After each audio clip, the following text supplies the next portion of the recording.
To attract birds to your backyard, not only do you need something to feed them, but the birds need to feel comfortable with your backyard to get them to come down to the feeders. Now, if you look at our studio building and think of it as a house with the backyard, it's in almost an ideal situation. It has the woods nearby where the birds can fly around and feel very protected. From the high perches in the trees, they can look down on the yard and check out and see if there's any danger. In front of the building, there's a wide open space where we can put the feeders, and the birds can see clearly for quite a distance to check for any dangers such as cats or other predators. There are also several tall shrubs and medium-sized trees where the birds can come down for an even closer look, but still stay well away from the ground, and then come in eventually to the bird feeders. There are several smaller shrubs where they can find protection and get away from any danger and also feel secure and hidden. Now, you look at the studio garden, and then you come to our backyard here in Stillwater. Our yard is basically in a wide open field. Now, when we first moved in, we hung our feeders right here, right next to the kitchen window so that we could easily see them from the kitchen table. And we didn't get any birds. To attract birds to your yard, you need to think like a bird. Now, just imagine you're a bird. The woods are 400 feet away. To get to the house, they have to fly across an open space to our pecan tree, which is still 100 feet away from the house. They then have to make a leap of faith, fly to an unfamiliar feeder, which is right next to a window where there's movement, other noise, strange noise coming out. The bird is not comfortable with that situation, and we didn't get any birds coming to it. To get around this, we did several things. Let's look at those.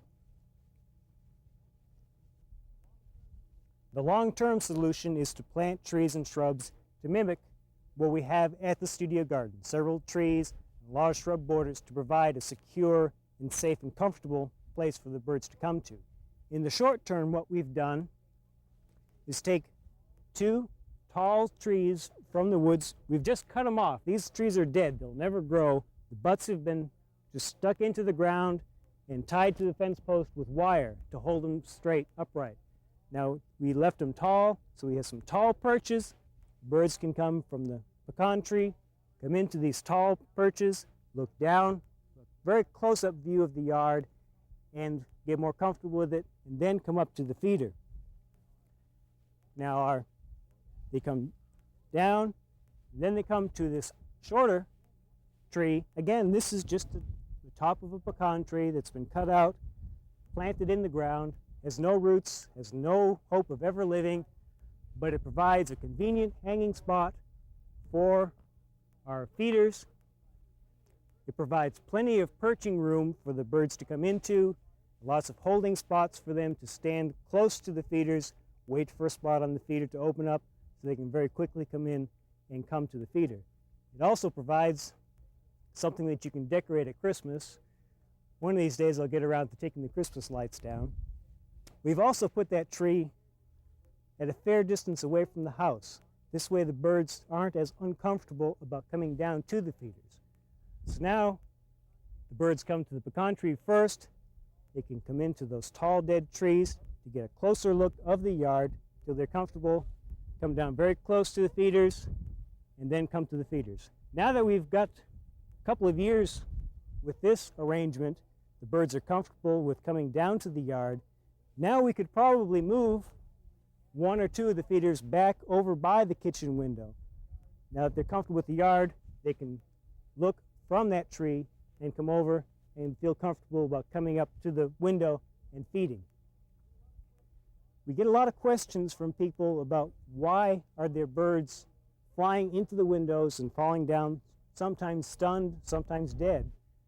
The reason is if you go outside and actually look at your window, especially if it's dark inside, it acts like a mirror. What the birds see as they fly up is a reflection of the sky and the fields and the trees. They think they're just flying through what they're out here, open space. They come up against the window and then fall down. The way to avoid that, you can put plants in the windows, put some sort of little stickers, put curtains behind it. make it look less like they're flying through the woods. Anything that's there to break up the image that they're flying through open air. Now, a few tips on placement of feeders and selection of feeders. Number one, it's kind of obvious. Put your feeders someplace where you can see them comfortably. Outside the kitchen window, outside the living room window. If you can't watch them frequently, there's no sense in going through the trouble. This is a type of feeder we've had only 2 years now.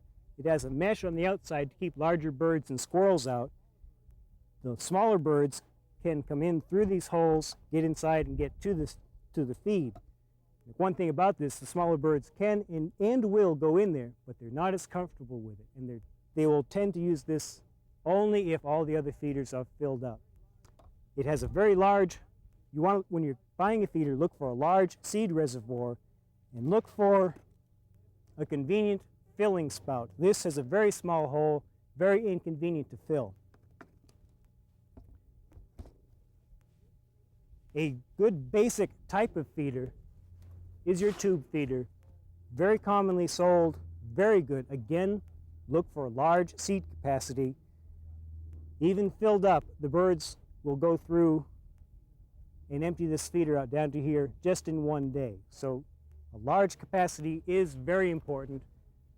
Seed tray is helpful, not necessary. If you do lose seeds on the ground, they're not lost. Many birds, such as juncos, only feed from the ground. So they will pick up any seeds that are on the ground. And every spring we have meadowlarks that come through here and just walk up and down. And I've never had a sunflower seed sprout in this backyard. They will find everything that drops, so nothing goes to waste. Thistle feeder or Niger seed, if you're going to go to the trouble and expense of buying it, have a feeder that's designed to feed it. This has very small holes. If you try and put Niger seed in a regular sunflower seed feeder, you will lose a lot to waste, wind blowing it, birds flicking it out. That is such a small seed, it can go to waste on the ground. There are a lot of expensive bird feeders you can buy, but you don't need to spend a lot of money to get into bird feeding. You can make a very inexpensive suet feeder just from a piece of board, some galvanized hardware cloth. For sunflower seed feeding, a simple stand feeder such as this, which is a board with a wood trim around it, make sure there's some drainage holes in it, and put your seed on top of it. Very inexpensive to make, easy to make. Any youngster can make it and set it out. It will attract both large birds and small birds. The seed that spills off will attract your ground feeding birds such as the junco. Just this one feeder is all you really need. As far as seed goes, if you're only going to feed one type of seed, buy the black oil sunflower seed. Any bird that's going to come to your backyard, there's some that have other preferences, such as cardinals that specialize with safflower seeds, goldfinch prefer the thistle seed, the Niger seed, but all of them will feed on the black oil sunflower seed. If there's only one seed, get the black oil sunflower seed. I have tried mixes. I go back every year to black oil sunflower and the Niger seed. That takes care of all of the birds that we attract, and that's really all you need. Now, if you're worried about birds being a pest in your garden, the birds that you attract to your backyard feeders are seed and insect eaters. They will actually, many of them, do you a good turn in the summer by feeding on insects. So you don't have to worry about causing problems by attracting the birds to your backyard feeders. Not only are they not a pest, but attracting them to your backyard will provide you with hours and hours of pleasure watching them during the cold and dreary winter months.